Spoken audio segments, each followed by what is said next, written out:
Right, hello team. This is something that is, well, kind of tongue-in-cheek. Obviously, what you see here is Rodimus Prime, Standard Hot Rod, and Targetmaster Hot Rod. These three releases were all released in 2 years of each other. Rodimus Prime and Hot Rod, Standard Hot Rod, were released in 1986. Obviously, they were going to make a Hot Rod anyway, but when Optimus Prime came back, Rodimus gleefully handed the Matrix back like a hot potato, or a wrestler does with a championship when he's injured, whatever. And then the next year, they decided to make him a Target Master, which brings to mind of that Simpsons episode where I think they release a doll, and then they release it again because it's got a new hat. I think. I mean, you can look it up. I think it's Malibu Stacy or something like that. But to quote Waylon Smithers, she's got a new hat. So anyway, rather annoyingly, if you wanted all three of these, it must have burnt a hole in your parents' pocket back in the day. I forget which came first out of these two, the chicken or the egg. I mean, both 1986 anyway. But the main one today is the Targetmaster Hot Rod. So just clean the dust off of him, which seems to be rampant through my bloody collection. Yeah, so let's do a comparison here. So just take one of Hot Rod's guns. So yeah, they can fit there. Let's see if I can. Yeah, see, you'll notice here the whole construct, I guess, if I'm looking for the right word, the re-releases of Cup, Blur, which is on the way, Hot Rod, Cyclonus, and Scourge, again with that damn pronunciation, I can't pronounce it properly.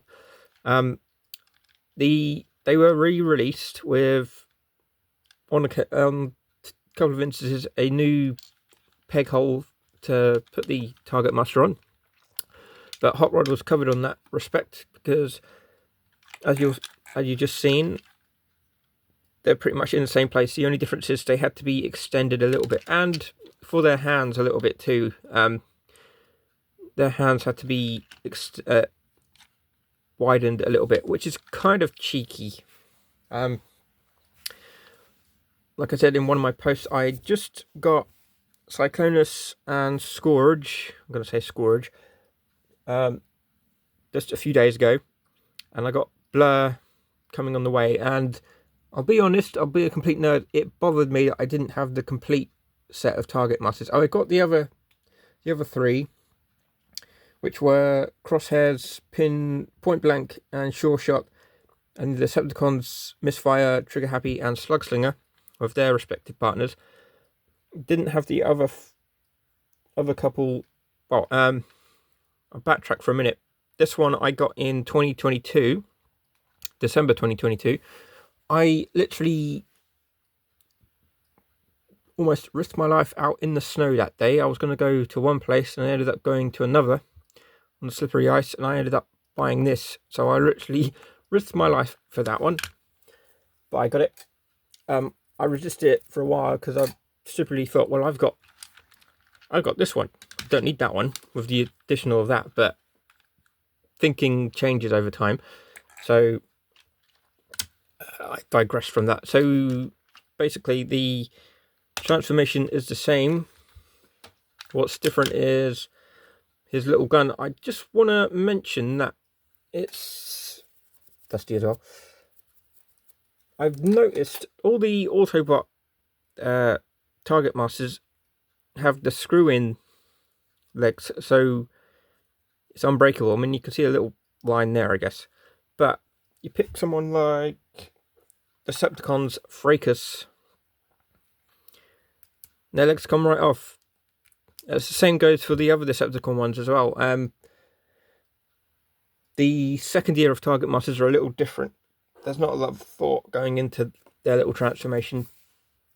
Yeah, so I'm looking at Cup right now, it's got the same deal. And yeah, the other 3 Autobot ones, they're all screwed in, so you can't lose their legs. I mean, trying to find a complete Targetmaster, Decepticon wise, very difficult. So, I mean, they should have done that with the Decepticons as well, but digress from that. So,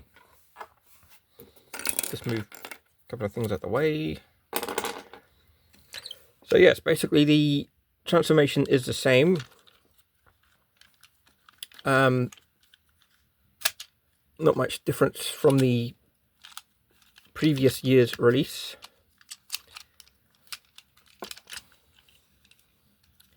Can't even get his leg out.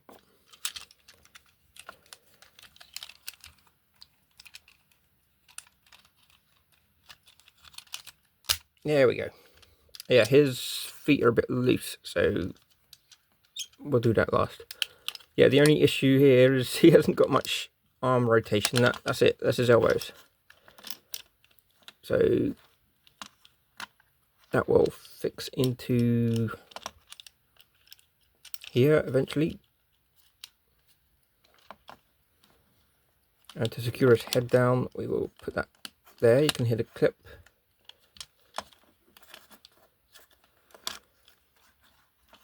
Oh yeah, and that. So I probably mentioned before, the first 2 years of Autobots animations were based on the toys. Then the movie came out, they switched it around. So I guess the designers had a lot to work with. Most of the post-movie toys were based on early animation models, which obviously never made it. That's why Galvatron is almost completely grey with bits of purple. And Cup is green for some reason. They made a good job on Blur. Later years, obviously, they do much better jobs on trying to make them studio series in particular. So, like I said, the peg holes on his hands, I don't notice that his hand moves. Yeah, widened just to accommodate the new peg. I mean, very simple firebolt. In the cartoon, obviously, the Autobots crash landed on Nebulos, and they quickly joined their crack team of rebels against the Hive. In the comics, it's very different. A group of Autobots, obviously the headmasters, which they will become the headmasters and target masters, they wanted to leave the war, I guess is the right term. So they seeked out a new planet, which turned out to be Nebulos, and they got caught up in their war. I think, I haven't read it for a while, if they got caught up in their war, or most of the Decepticons followed, which were the Headmaster and Target Master Decepticons, and the Headmasters and Target Masters were born on the comics. So different origins. Both really make sense. I tend to go with the cartoon because that's the one I saw first, but comics differ greatly. So there is Firebolt. Like I said, I have Cyclonus with his. I can't remember. Nightstick. Now this is a figure I've had for ages. This is actually a double now, because you'll notice if you've had them, those bits tend to break very easily. And I've got the other one in storage somewhere. I found his legs, but obviously because it's missing that bit, can't use it. But I'm glad to find it complete. So, and you'll notice as well a peg hole there for his gun. But that about wraps it up. Like I said, very annoying that he was released 3 times in 2 years. Once as a leader, then as a standard warrior or cavalier, I think they list in his bio, and then a target master with his little partner Firebolt, who obviously in the cartoon, if you're attuned to the voice actors as much as I am, Richard Gauthier did the voice of Hot Rod and Rodimus Prime, obviously, and he also did the voice of Firebolt. Passed away a few years ago. along with Jack Angel, who voiced Ultra Magnus, among others, and Astro Train and Ramjet and people like that. But yeah, like I said, this very annoyingly probably burned a hole in your parents' wallet back in the day. But yeah, like I said before, it bothered me that I didn't have the complete set of 11. I don't have to get the complete toy line, because obviously there's some I'll never get. But you can finish off little sections, like there's a video here of Thundercracker, which I got a few years ago, which I was over the moon when I got that one. That was the last one I was missing. But yeah, just finish off little sections. Now, I've got all the combiners apart from Monstructor, which was a later release, and Raiden, which was technically a Japanese release. On that point as well, Scourge and Cyclonus were never released as Target Masters in Japan. Instead, there was a repaint and retool of Jazz and Inferno, which were repackaged as Stepper and Artfire. They were released in the US as well, but Stepper was renamed Ricochet, I think. But that about wraps it up. So enjoy looking at particularly Dusty, which is annoying, Hot Rod with his little Target Master Firebolt. And like I said, Blur will be on his way and I can complete the set. That's great. So thanks for watching, and like and subscribe, and I'll keep you posted. Thank you for watching.